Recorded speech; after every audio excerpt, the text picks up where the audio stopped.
Ouais, l'Aubrac, c'est un très beau plateau pour le spectacle. Et c'est un environnement qui est tellement inspirant, parce que c'est tellement beau, quoi, en fait.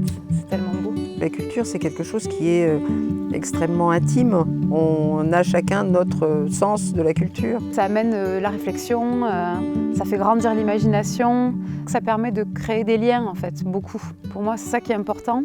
La culture est aussi un vecteur d'attractivité, aussi en termes d'économie, quelque chose qui peut être complémentaire sur un territoire. On constate que c'est moins une évidence pour les gens d'aller dans des salles de spectacle en milieu rural qu'en ville.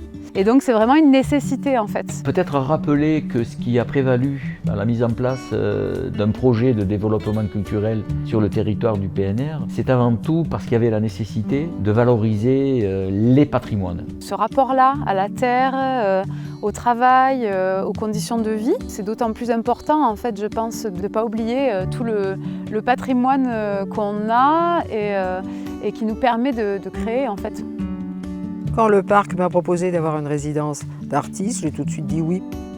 Pour nous est apparue comme une évidence cette nécessité de faire venir des équipes artistiques sur le territoire et donc d'organiser des résidences d'artistes. Cette idée de mettre un peu d'art au milieu de la nature, sans défigurer du tout la nature.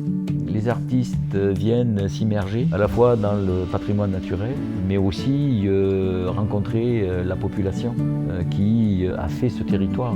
Ça permet aussi quelque part de nourrir les artistes. Mais ça nous ouvre en fait, ça ne nous enferme pas, mais ça nous ouvre sur d'autres cultures en fait. On les accompagne dans des créations, puisqu'on essaye, dans le cadre d'un cahier des charges, de préciser un certain nombre de choses.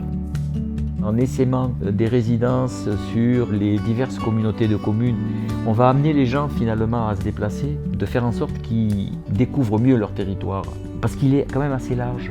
Il y a beaucoup de propositions qui se déroulent l'été. Ce qui nous paraît intéressant, c'est de faire en sorte qu'on puisse ne plus avoir cette saisonnalité, mais de faire venir des gens, donc des touristes, pendant ces périodes-là. On a aussi maintenant des actions de valorisation de l'occitan qui, pour l'instant, commencent à se développer sur le territoire. Aqui c'est mais religat à la materia et à ce concret, sous réel. On sait que les résidences sont financées par la DRAC et les communautés de communes. C'est un peu pour l'instant le squelette qui constitue le projet de développement culturel du parc naturel régional de l'Aubrac. On est quand même en recherche toujours sur l'Aubrac de savoir si notre modèle est périclite ou si au contraire il peut s'ouvrir et évoluer et comment nous voulons le faire évoluer. Et pour ça la culture est un vecteur important.